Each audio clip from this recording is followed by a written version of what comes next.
और अब बात करते हैं आपके बच्चों से जुड़ी जरूरी खबर की। देश के कई राज्यों में फिर से स्कूल खुलने लगे हैं। एमपी, गुजरात, ओडिशा में 11वीं और 12वीं की क्लास शुरू हो गई है। दिल्ली में अब भी स्कूल बंद है। हालांकि अनलॉक 8 में दिल्ली में सब कुछ खुल गया है। दिल्ली में ऑनलाइन ही पढ़ाई अभी भी हो रही है। छोटे बच्चों की क्लास अभी बंद है। अब स्कूल खोलने की मांग तेज हो रही है। ऑनलाइन क्लास से बच्चों पर दबाव बढ़ रहा है। और आपको बताते हैं कि देश के कई राज्यों में जब स्कूल खोलने लग गए हैं तो अब ये मांग उठने लगी है कि जब दिल्ली में सब कुछ खुल सकता है तो फिर स्कूल क्यों नहीं। राजधानी में अभी पढ़ाई कैसे चल रही है और आगे दिल्ली में क्या है बच्चों के लिए एजुकेशन प्लान, दिल्ली के एक स्कूल से हमारे संवाददाता मोहित बख्शी की रिपोर्ट देखिए।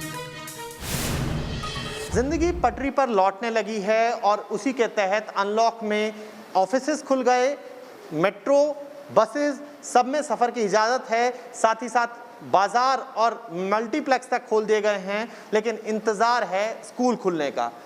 खाली पड़े ये डेस्क गवाही दे रहे हैं कि बच्चे इन पर कोरोना से पहले बैठकर अपनी पढ़ाई किया करते थे, लेकिन अब पढ़ाई का मॉडल इस लैपटॉप में आ गया है, जहां आपको शिक्षिका इसी के ज़रिए बच्चों को पढ़ाती हुई नज़र आती हैं। लेकिन इसके कारण बहुत सी दिक्कतें बच्चों को सामना करना पड़ रहा है, क्योंकि बहुत सारे बच्चे जिन्होंने जो अपनी पढ़ाई शुरू की उन्होंने स्कूल तक नहीं देखा है और बहुत से कहा जाए तो उनको परेशानियां आ रही हैं। किस तरीके की परेशानियां आ रही हैं, इस पर बात करने के लिए स्कूल के प्रिंसिपल और शिक्षाविद सतवीर शर्मा हमारे साथ हैं। सतवीर जी, किस तरीके की दिक्कतें बच्चे फेस कर रहे हैं ऑनलाइन क्लास में और क्या अब स्कूल खोले जा सकते हैं? देखिए, जो इस सिचुएशन से पहले हम लोग कहते थे कि बच्चों के पास मोबाइल नहीं होना चाहिए, नेट नहीं होना चाहिए, लेकिन आज की सिचुएशन ये है कि 1.5 साल से बच्चे मोबाइल यूज़ कर रहे हैं और नेट भी यूज़ कर रहे हैं, जिससे कि बच्चों में एक इस तरह का एक मैसेज देखने को मिल रहा है कि बच्चों की आइज़ बहुत ज़्यादा प्रभावित हो रही हैं। बच्चों को जो मनोवैज्ञानिक है वो उनका ख़राब हो रहा है। साथ में बच्चों में एक सहन शक्ति भी ख़त्म होती जा रही है, क्योंकि जब स्कूल बच्चा आता है तो यहाँ चौक और टॉक का यूटिलाइज होता है, क्लास एनवायरनमेंट होता है। उसके बाद वो बच्चा चारों तरफ की जो बातें उनको करता है, अपने क्लासमेट के बीच में बैठता है।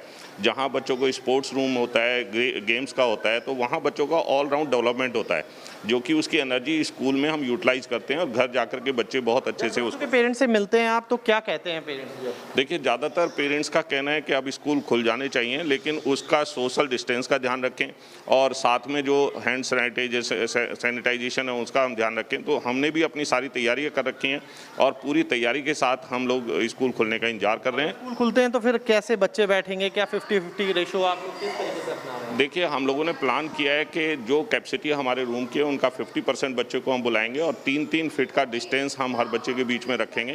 क्लास में सैनिटाइजेशन के स्टैंड लगाएंगे और टीचर्स को बार बार हम हिदायत देंगे कि किसी भी तरह की कोई सिचुएशन बच्चों के सामने आती है तो वो तुरंत मेडिकल रूम में जाए। तो इस तरीके की स्थिति है जहां पर ये व्यवस्था की जा रही है कि स्कूल खुले तो फिर बाकी बाज़ारों की तरह, बाकी तमाम जगहों की तरह यहाँ पर भी सोशल डिस्टेंसिंग का पालन होगा। इस तरीके की व्यवस्था यहाँ की जा रही है। तो अब इंतज़ार है यहाँ लिखे प्रांजल को, यहाँ RS नायक को, कि अब स्कूल खुलेंगे। फिर से बच्चों के चहुमुखी विकास में जो सबसे बड़ी दिक्कत इस कोरोना ने खड़ी की है, वो स्कूलों में जब वो वापस लौटेंगे तो उसके साथ ही उनका जीवन भी पटरी पर यूं ही लौट आएगा। वीडियो जर्नलिस्ट विकास झा के साथ मोहित बख्शी, न्यूज़ नेशन, दिल्ली।